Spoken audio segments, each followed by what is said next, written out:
Irfan Kader deputy speaker के वकील media से बियॉन्ड दिस पॉइंट। और वैसे भी हमारे पास एक आईनी हक है, कॉन्स्टिट्यूशनल राइट है कि कल का जो ऑर्डर है जिस पे उन्होंने कहा कि हम फुल कोर्ट नहीं बनाएंगे, तो उसके ख़िलाफ़ हम वो कॉन्स्टिट्यूशनल रेमेडी रिव्यू की अवेल करना चाहते हैं और वो हमारा हक है। ऑब्वियसली इस हक को तो अदालत भी नहीं डिनाई कर सकती, तो हमने बिल्कुल एक आईनी मौक़िफ़ इख्तियार किया है और ये वाकई अनप्रेसिडेंटेड चीज़ है और ये लम्हा फ़िक्रिया है इस पर्टिकुलर बेंच के लिए कि बहुत लार्ज स्केल पे एक डिस्ट्रस्ट शो किया गया है और उनको मौका था कि वो उस डिस्ट्रस्ट को डिस्पेल करते, लेकिन समहाउ उन्होंने मौका खो दिया है।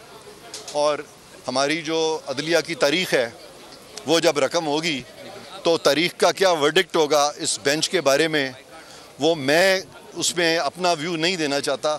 वो तारीख़ को आप देने दें, इंशाल्लाह इन दी एंड जो भी तारीख़ वर्डिक्ट देगी वो हम सब एक्सेप्ट करेंगे। मगर स्पीकर जो हैं वो कौमी असम्बली की नुमाइंदगी करते हैं, डिप्टी स्पीकर, और अब एक ईवान मुंतखब ईवान जो है वो सुप्रीम कोर्ट का बॉयकॉट कर रहा है।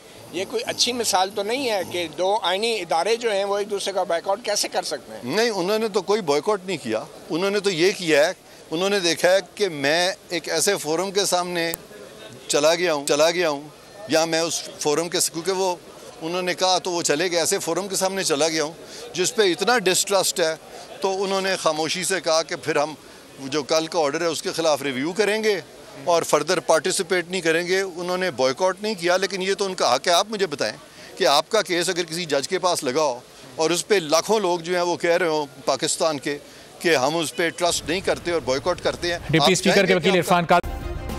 सब्सक्राइब करें और बेल दबाएं ताकि कोई खबर रह न जाए।